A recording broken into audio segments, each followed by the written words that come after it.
বাংলাদেশের পরিস্থিতি নিয়ে এবং জামাত বিষয়ে অমর্ত্য সেন, ভারতের নোবেল বিজয়ী, তিনি যে সাক্ষাৎকার দিয়েছেন পিটিআইকে, সেই ব্যাপারে প্রতিক্রিয়া দিয়েছেন জামাতের আমির ডাক্তার শফিকুর রহমান। বেশ কঠিনভাবেই তিনি সমালোচনা করেছেন অমর্ত্য সেনকে। সম্প্রতি পরিস্থিতি, রাজনীতি, অর্থনৈতিক উন্নয়ন, ভবিষ্যৎ চ্যালেঞ্জ নিয়ে কথা বলেন ভারতের নোবেল জয়ী অর্থনীতিবিদ অমর্ত্য সেন। সেখানে বাংলাদেশের রাজনীতি এবং ধর্ম নিরপেক্ষতা এবং জামাত নিয়েও মন্তব্য করেছেন তিনি। অমর্ত্য সেন বলেছিলেন তার সাক্ষাৎকারে যে সাম্প্রদায়িক দল জামাত ইসলামকে নিয়ন্ত্রণে রেখেছে বাংলাদেশ। এটার জন্য প্রশংসা করেছেন তিনি ডক্টর মোহাম্মদ ইউনূসকে। পোস্টের ব্যাপারে তিনি বলছেন, ভারতের নোবেল বিজয়ী অর্থনীতিবিদ অমর্ত্য সেন সম্প্রতি বাংলাদেশের অভ্যন্তরীণ ব্যাপারে অনাকাঙ্ক্ষিত নাক গলানোর মতো কথা বলেছেন। জানি না তার বিবেক কোথায়। বাংলাদেশের সহনশীলতার সবক দেওয়ার কোনো প্রয়োজন নেই।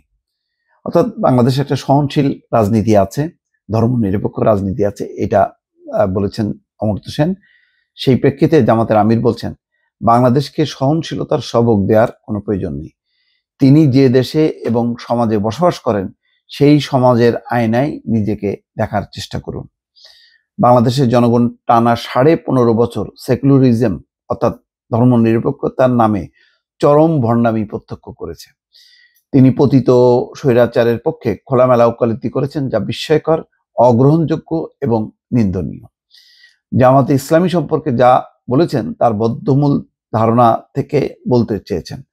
মানে জামাত ইসলাম সম্পর্কে তিনি যা বলেছেন সেটা তার বদ্ধমূল ধারণা থেকে তিনি বলেছেন, বাস্তবে সেটা না। বাস্তবতা পুরোটাই উল্টো। সংখ্যালঘু বলে তিনি যাদেরকে চিহ্নিত করেছেন সেই সমস্ত ভাই বোনদের উপর নির্যাতনকারী দানবের নাম হচ্ছে আওয়ামী লীগ। সাহস থাকলে তা বলে দিন। পারবেন না, কারণ আপনারা সীমাবদ্ধ সুশীল। বাংলাদেশের আভ্যন্তরীণ ব্যাপারে সময় অসময় নাক গলানো দেশপ্রেমিক জনগণ একেবারেই পছন্দ করেন না।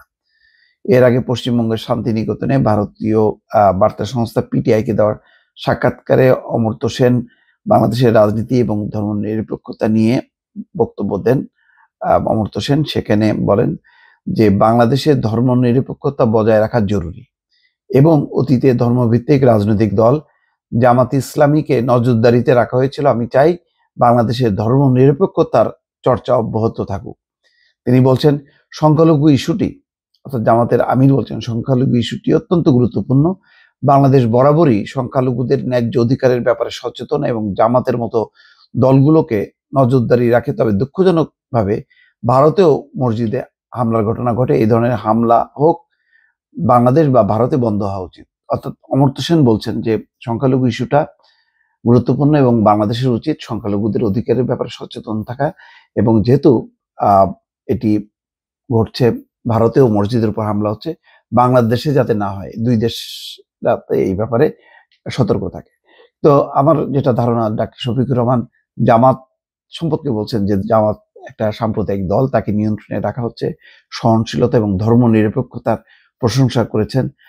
এই বিষয়টি সম্ভবত জামাতকে আহত করেছে। সেই প্রেক্ষিতে জামাতের আমির তার স্ট্যাটাসে খুব কঠিনভাবে অমর্ত্য সেনের সমালোচনা করলেন। দর্শক ভালো থাকবেন।